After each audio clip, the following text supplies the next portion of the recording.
Well, hi folks, a belated Merry Christmas and a Happy New Year to you all. Now this episode is going to be a little longer than usual, so please grab a coffee or whatever your preference is and settle in for a very interesting ride. Now, to understand the road ahead and our journey to find the truth of our reality, there are certain things we need to grasp from the outset. Now, according to David Icke, along with many scientists today, information is received, processed, and transmitted by the brain. And even though it passes through the brain, consciousness does not originate there. Our awareness is part of a larger field of information. I calls it all that is, has been, and ever can be, the all possibility of which we as individuals are a unique expression. And by altering the frequency at which the brain receives and transmits information, you can alter what people interact with and therefore perceive. Now, this fact is vitally important to grasp because what we are going to be dealing with can often blow the fuse of logic and common sense from the perspective of normal people, of course. So how do we define normal people? Those trapped within the five sense prison. So depending on how open we allow our five sense reality to be, that is, how much we allow ourselves to have an open mind, dictates how much of the infinity field, or God, the universe source, whatever you want to call it, how do you describe the indescribable, right? Dictates how much of the infinity field we can connect with. We are talking about that field of awareness that crosses the bounds of the false construct we find ourselves imprisoned within. Our beliefs or our perceptions revert to a five-sense reality when our link to this expanded awareness is compromised. That is, when we exhibit a closed mind mentality. When we immerse ourselves in this holographic simulation to the extent that we buy into the fraud of the five-sense realism. So is it possible for us to tap into that larger awareness and escape the limitations of the matrix? I do know that an expanded awareness is essential if we are at all going to break free of this simulation. And yes, I believe it is possible to tap into the larger awareness. And we do this by changing the interactive frequency of our brains, as previously mentioned. How do we do that? Well, we can start by remembering the truth, realizing and therefore recalling who we really are. Now, I read somewhere that one can think of truth as something remembered. Ironically, I don't remember where I read it. Cognitive decline and all that. And I don't think that's a complete description of the one truth anyway. But it does have an element of the truth. The truth must be remembered. And in this reality, memory wipe seems to be the name of the game. The Kabbalion, which is part of the Hermetic teaching, says that perception is the key, and we can direct and control perception if we so choose. However, this is not an easy task. The Kabbalion also teaches that reality is absolute, fixed and unchanging, rigid, established and unbendable. Now, I don't know if I completely agree with that, but let's give it the benefit of the doubt for a moment. Because this teaching goes on to say that reality may be rigid, but our perception of that reality is not, and therefore neither is our individual reality. But it's skewed, dependent and biased. It's slanted, alterable, pliable and flexible. Therefore, it's possible to change how we see the world. Icke talks about there being a great disparity in perception, which manifests as dramatically separate frequencies between the body-mind and extended consciousness. Like two radio stations on different wavelengths, they split off. As an example, when there is a misunderstanding between two individuals, we say that they are not on the same wavelength. Stated a little differently, they lack mutual understanding. Now, this is totally accurate in terms of the mind-body connection as opposed to an enhanced consciousness. Once the five senses are imprisoned in the seemingly material world, The extended self no longer has the same frequency relationship or effect over the body-mind. An apparent separation occurs. Now this is where we need to tread carefully because, as we have seen, everything hinges on perception, and it appears other entities can control those perceptions for their own ends. Control perception, and you control everything.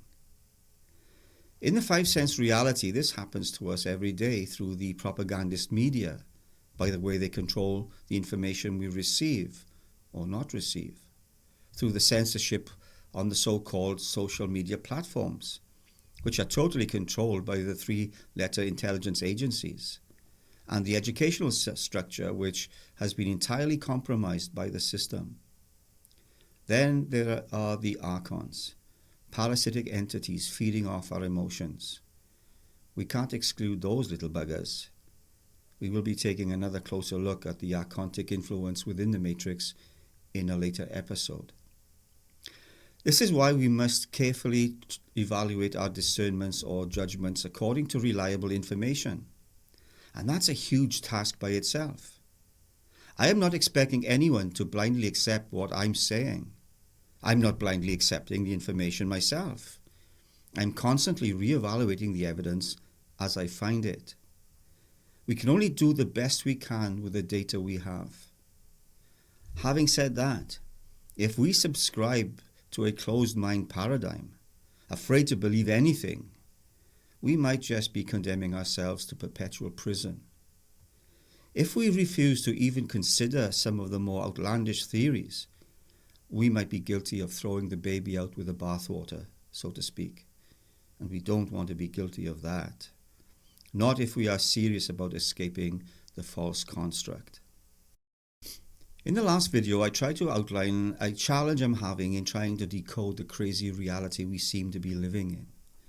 Wading through the pieces of the puzzle can be arduous and frustrating, disorientating sometimes, but we cannot initially discard any of the pieces for fear of abandoning that essential piece, which might eventually give perfect clarity to the overall picture. David Icke rightly concludes that to limit reality to the five-sense experience facilitates the forming of a reality bubble that perceive only the infinitesimal world of the seen.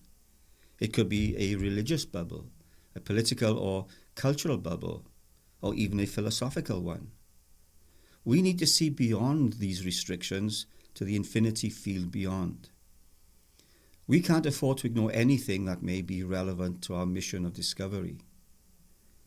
The capacity to discern the truth is the most important ability a person can possess. And for that to happen, we need to see beyond the limitations of the five-sense world to the infinite field of possibility and probability.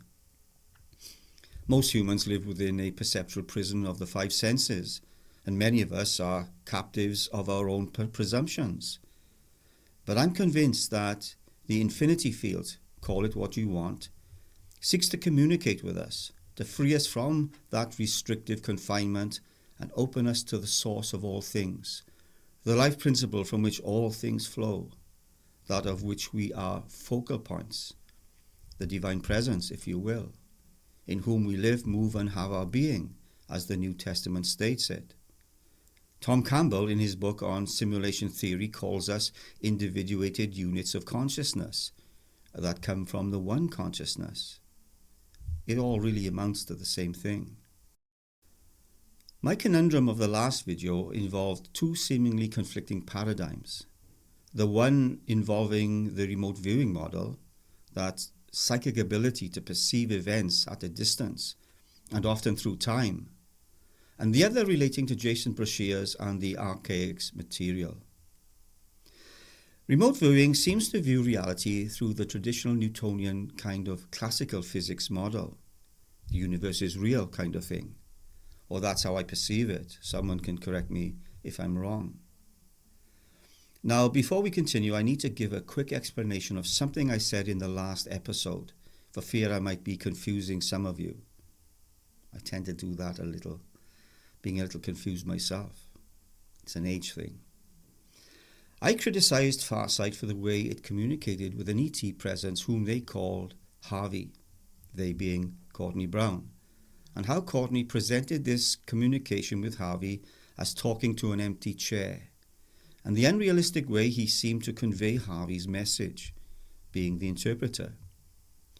Now, I want to clarify here that I was not at all criticising Farsight for the other projects they engaged in, nor for Courtney Brown as a legitimate source.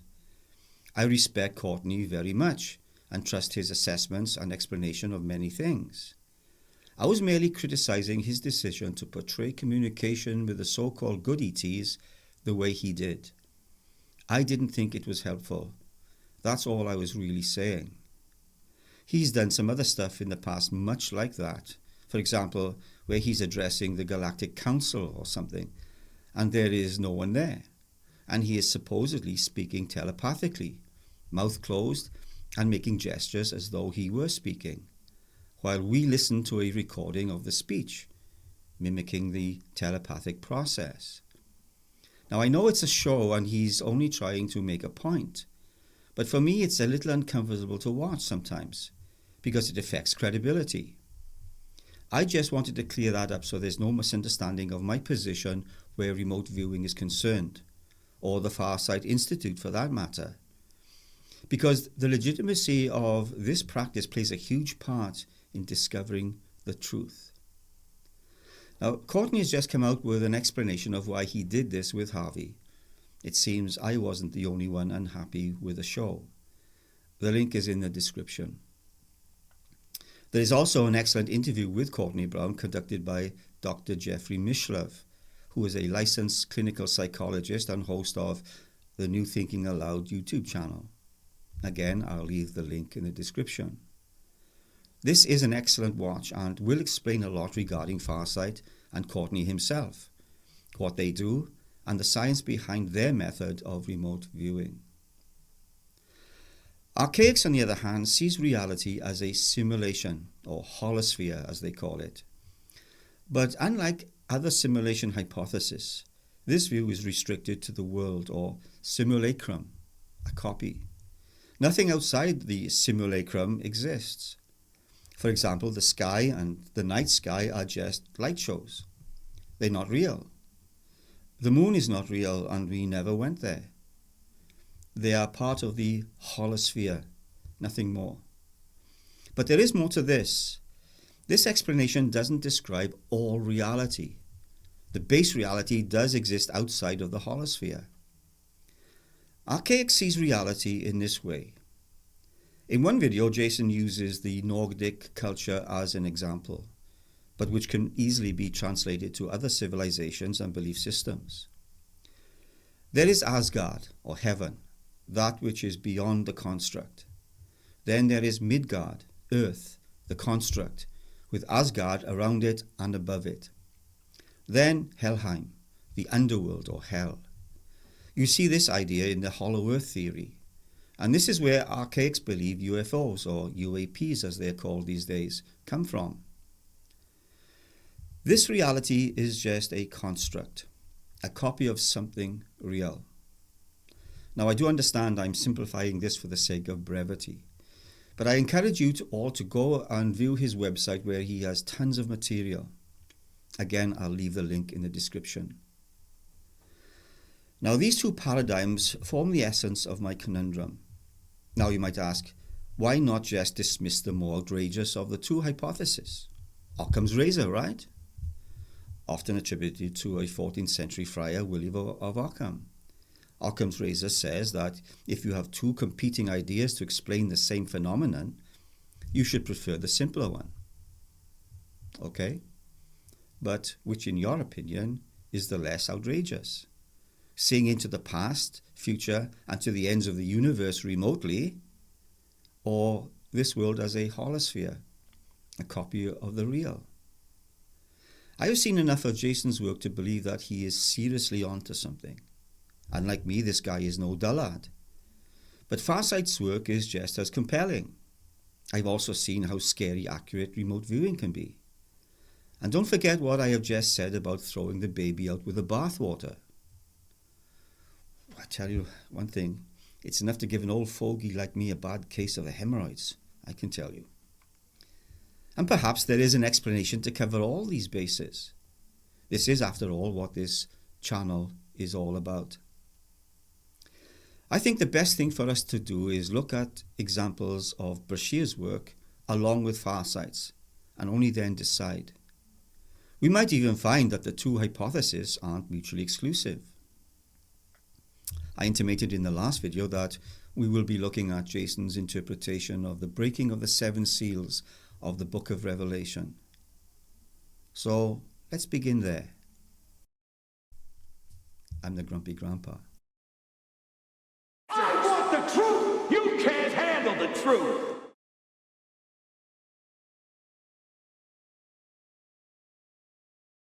Welcome to the Grumpy Grandpa channel, where grumbling is a way of life.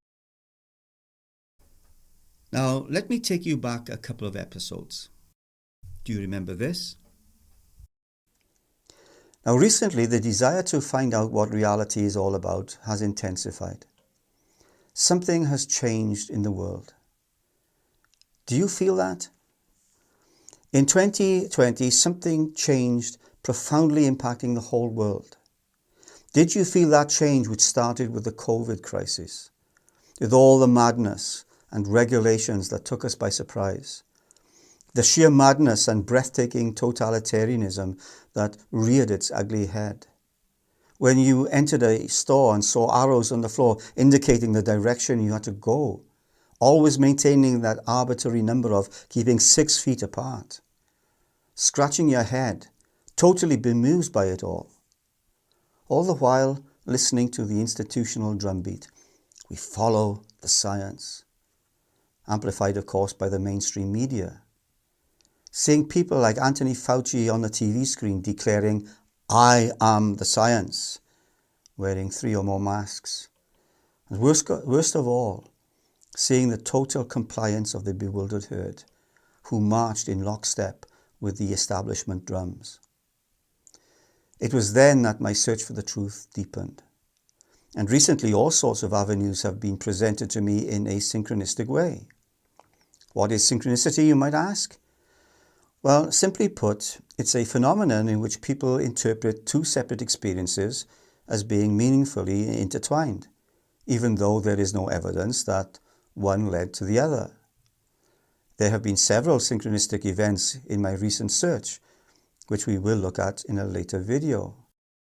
I said I had some major synchronistic moments which we would be looking at. Well, this is it, folks. The following clip is one of the biggest synchronistic wake-ups I have had. After watching this video, I felt someone was trying to tell me something. I like to think it was Source, you know, God and not the Heinz variety, because after listening to this, I was hooked. It was like someone slapped me in the face. So 2020, yeah, I'm thoroughly convinced now, even apart from that, even apart from the data that was presented in the first video, I'm thoroughly convinced that 2020 was the breaking of the first seal. And we all felt it. We all felt change in 2020. Everybody remembers where you were when in January, when all these news items were just hitting back to back to back to back to back. All these different World Health Organizations and all these different countries were locking down all of a sudden. And we were hearing about flights being canceled, and we're hearing about different cities going into quarantine, and all this news is coming from China. All this, we all knew where we were. Everybody knows in 2020, you felt it. We just didn't know, because the greatest mysteries are always deciphered in retrospect. We didn't know what was going on at the time because we are bewitched. It's called the media. Media was the name of an ancient sorceress. This is what happened to them. They control information, and they controlled our perception of reality. In 2020, even the Judeo-Christian programming has controlled us to the point our filters are so set by our beliefs that we totally missed what was going on around us. Now, do you see what I'm talking about? I knew something had happened in 2020 and that it was huge. Now, I couldn't narrow it down, but Jason did. He speaks about us having a benefactor. He calls it the oversoul. I call it source. You can call it God. It doesn't matter. You cannot really name the inexpressible, right? What matters is that we are being woken up from our sleep, and it must be for a purpose. Those of us who are awake and aware are seeing it. We are being red-pilled. Do you want to know what it is? The Matrix is everywhere. It is all around us. Even now, in this very room. You can see it when you look out your window or when you turn on your television.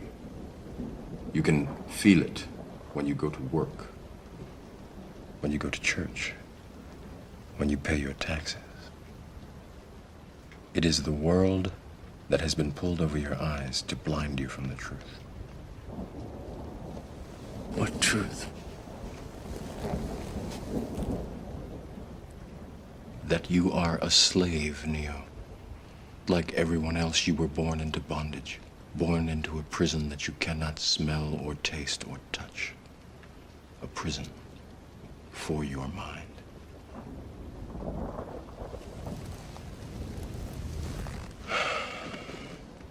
Unfortunately, no one can be told what the Matrix is. You have to see it for yourself.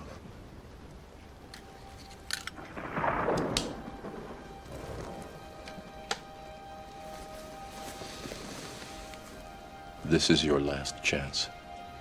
After this, there is no turning back. You take the blue pill, the story ends.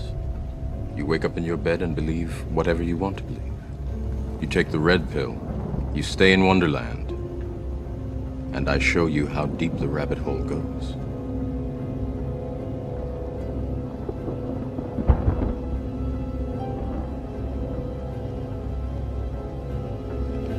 Remember, all I'm offering is the truth, nothing more.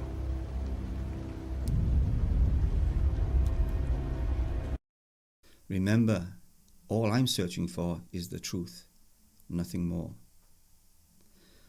After this synchronistic moment, having watched Jason's video, I began reading Archaix's material, and sometimes it's not an easy follow. It could just be me, of course, but it is very convincing. The stuff I could understand, at least, that is.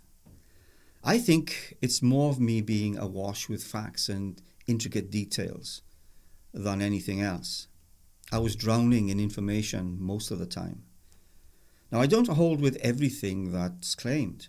I'm a little skeptical of Jason's take on the restrictive holosphere, for example. But I haven't closed my mind to it. I need to learn more. But much of it, however, resonated. So, what does Jason say about the breaking of the seals? Now, we won't be looking at them all in this episode. There's just too much. Just the first one. We'll cover the rest in the next videos. But first, we need to look at what he says about the book of Revelation itself.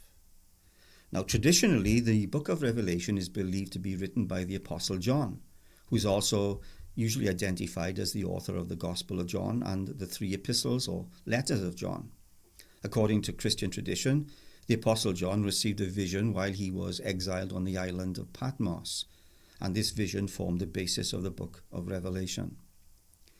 In terms of dating, the book of Revelation is commonly believed to have been written toward the end of the 1st century, around AD 95 to 96. This date is based on references within the text to the Roman Emperor Domitian, who reigned from AD 81 to 96. Some scholars, however, propose alternative dates, and there is ongoing debate among academics about the precise dating of the book. Now, it's important to note that while the traditional attribution of the book of Revelation to the Apostle John is widely accepted in many Christian traditions, some scholars have raised questions about the authorship and date. These debates often center around linguistic, stylistic, and theological differences between the book of Revelation and other Johannine writings, as well as historical and contextual considerations. Jason Brashears, however, has a totally different take on Revelation. What follows is what I have been able to glean thus far. If we're going to take something seriously as an eschatological document, a prophetic document, no matter what its origin is, I know the church likes to claim many things. One of those things is the fictional story that John the Apostle was on the Isle of Patmos when he received a vision of God and he wrote down the book of Revelation. It's an absolute lie. The church made that up. It's not true. Some of the writings of Revelation are very, very ancient. They could have never been originally written in Greek. Greek is what they were translated into. Some of them were borrowed from Cerinthus, who had gathered many of the pieces of the old Sibylline oracles. So we're dealing with a text that is very unusual. And in my own presentations and published books, I have revealed to you over and over that the cipher for understanding the book of Revelation, the book about the future, the last days, the end of the world, that book must be decoded by knowledge of ancient history. Much of that ancient history is in Genesis. But you can't use history in between from ancient times to unfolding history in the last few thousand years to the last few centuries and think that you're going to be able to decode the book of Revelation. It's not going to happen. And the reason scholars know that the book of Revelation was not originally a Greek text is because it has absolutely nothing in its imagery, in the symbols, these poetic metaphors that are Greek. Nothing. What we find in the book of Revelation is a text that was translated from another language into Greek, but the symbols that are in the text itself are Sumerian and Akkadian. In any student learning their tables and tablets in the 2nd and 3rd millennium BC would have easily understood what many of these symbols were. Now, he does seem to contradict this further on, however. So who is this ancient Apollyon? Apollyon is Apollon, and Apollon is Apollo. How do we know this? How do we know that an ancient Greek god named Apollo is the subject matter of the book of Revelation? How do we know this? Let's look. Because the book of Revelation was written in Greek, so it's to the Greeks that we're going to defer to. Now, I think it's a little confusing. Maybe I'm not getting what he's trying to convey, or I'm getting it all wrong. It wouldn't be the first time I got things confused. Another explanation is entirely possible. Now, if you thought 2023 was bad enough, then 2024 is going to get worse, much worse, on so many levels. Among other things, it's going to see the breaking of the second seal. But listen to this first. 2024, things are going to go from bad to worse. Hi there, crypto fans. Dick Allgaier here in the beautiful Hawaiian Islands with a little look ahead at 2024 here on New Year's Eve day, New Year's Eve afternoon in beautiful Honolulu, Hawaii. Why are things going to go from bad to worse? Our predictions are available on our private site, futureforecastinggroup.com, where we have a very accurate track record of forecasting future events using remote viewing and interviews with knowledgeable people. We've been waiting to see a U.S. warship getting hit in the Middle East, and when that happens, watch for it. That will really kick things off over there. Migration is at record levels. You will not see it stop. I was told 7 years ago by someone with knowledge of the matter that the goal, the plan, was going to be to bring in 100 million new migrants to fundamentally change America.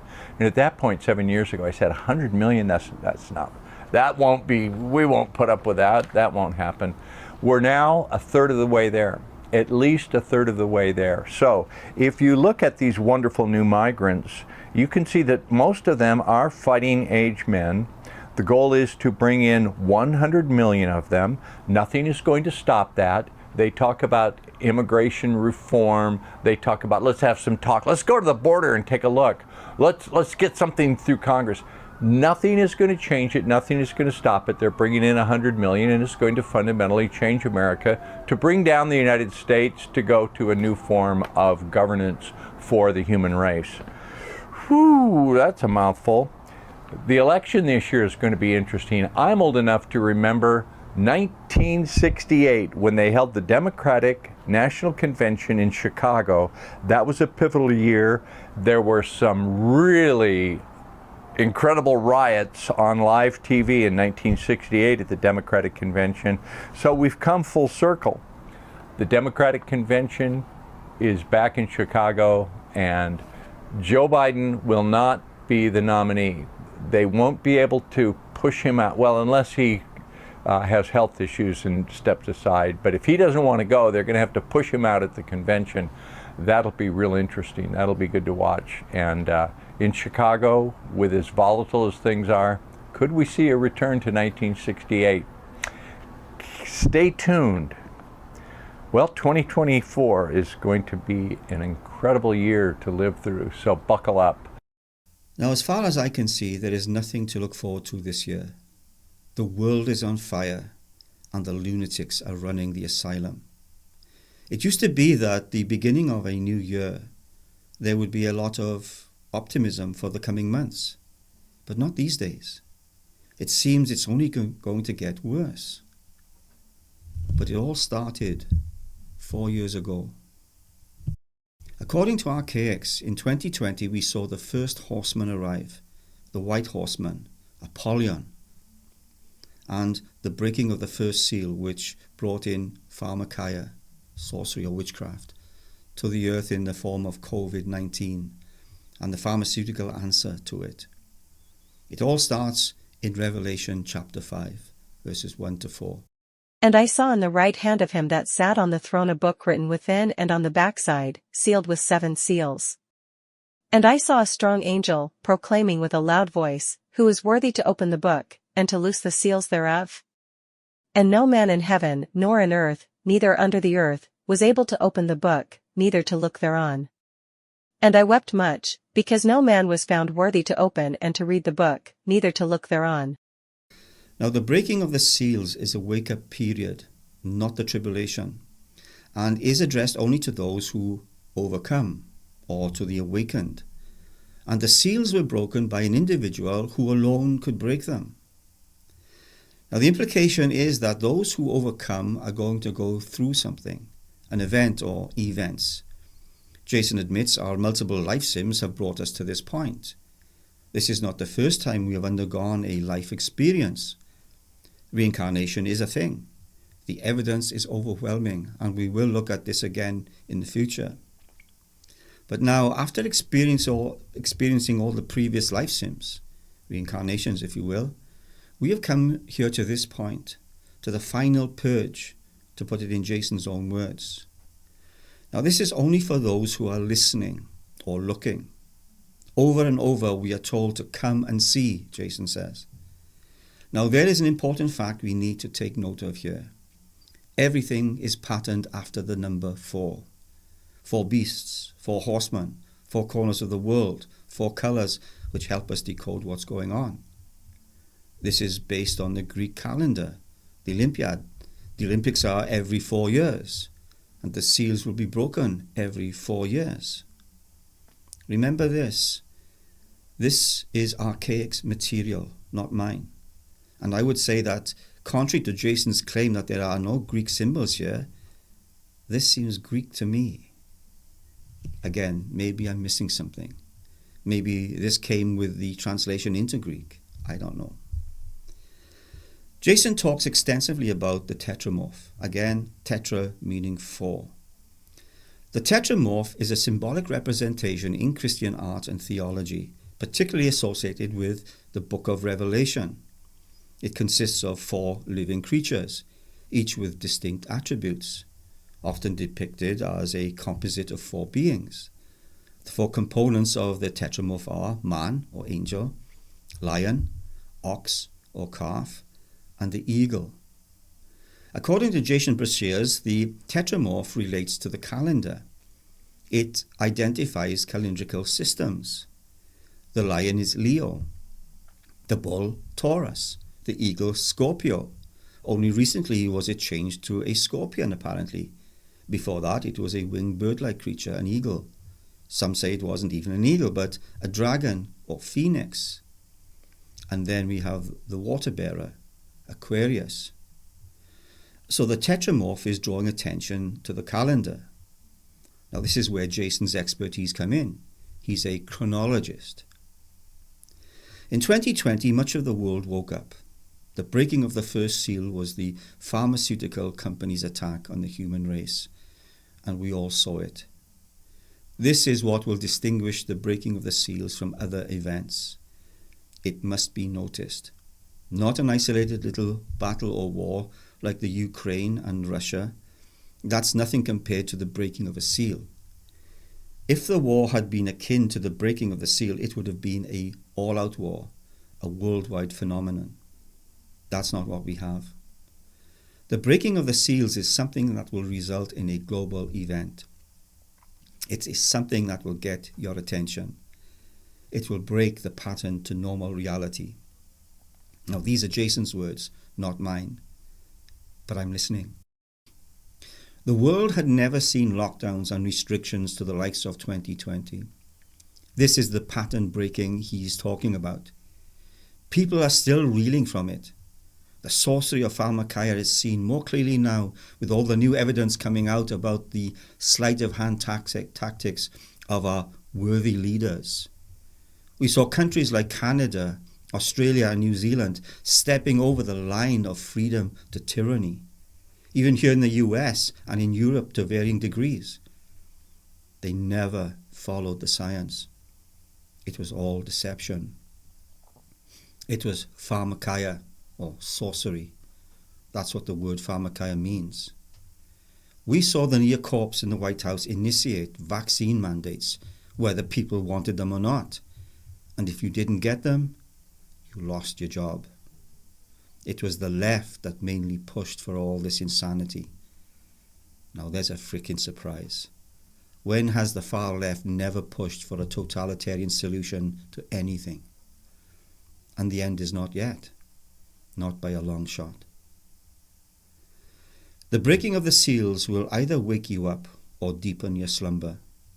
And by the breaking of the seventh seal, the Great Tribulation begins. According to Archaix, the things that separate the first horseman from the rest is the colour, white, the bow, not the arrows, and a crown. Now this is where it becomes interesting, and one of the things that caught my attention. Revelation 6 verses 1 to 2. And I saw when the Lamb opened one of the seals, and I heard as it were the noise of thunder, one of the four beasts saying, Come and see. And I saw, and behold a white horse, and he that sat on him had a bow, and a crown was given unto him, and he went forth conquering and to conquer. The Greek word for bow is toxon. I looked it up myself. Jason says the same thing. In English, we get the word toxin from this Greek word. Then what does a bow do? It shoots arrows, and in history were used to deliver poisons to its victims. Now, I can't emphasize enough that this is Archaix material, not mine. I don't claim any credit for this. But do you see the connection here? The pandemic, linking the breaking of the first seal with the coronavirus. Jason then talks about the crown, and he says that the Greek word for crown is korona. You see the connection he's making. But in this context, the Greek word used for crown in Revelation is Stephanos. Corona, C-R-O-N-A, is the Latin word. Stephanos comes from the verb stephano, meaning to encircle or to surround. It originally referred to a wreath or garland made of leaves, flowers or other materials that was worn as a symbol of victory or honor. But the connection to the Latin word corona and its association with crowns or wreaths is interesting. It seems that both Stephanos in Greek and corona in Latin share a common Indo-European root, which is believed to be derived from the Greek korone, K-O-R-O-N-E, which means garland or wreath. The Latin word corona is now commonly used in various scientific contexts, such as in astronomy to refer to the outer atmosphere of the sun or other celestial bodies, and in virology to describe, you got it, the characteristic crown-like spikes of certain viruses, including the coronavirus. So I think Jason is spot on with this observation. Then he mentions the horses, which in ancient times were symbolic of rapid delivery. And in this context, rapid delivery comes in the form of someone wearing white. Doctor's white coat, maybe? Now, this is how he simplifies the breaking of the first seal. He says, a world event, broken seal, rapidly poisons victims, horse, bow, arrows, empowering, crown, the poisoners represented in white.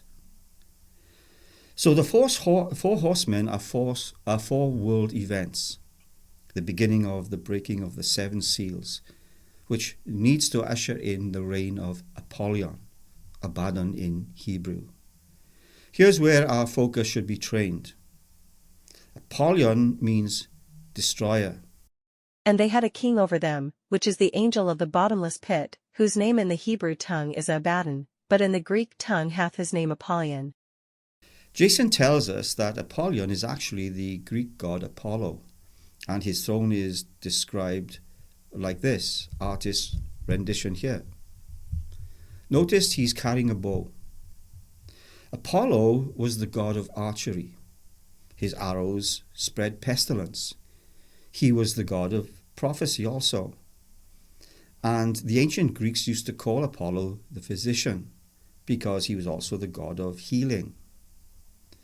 Don't forget, a crown was already given to him, meaning great authority. Didn't this happen with the pharmaceutical companies during the COVID?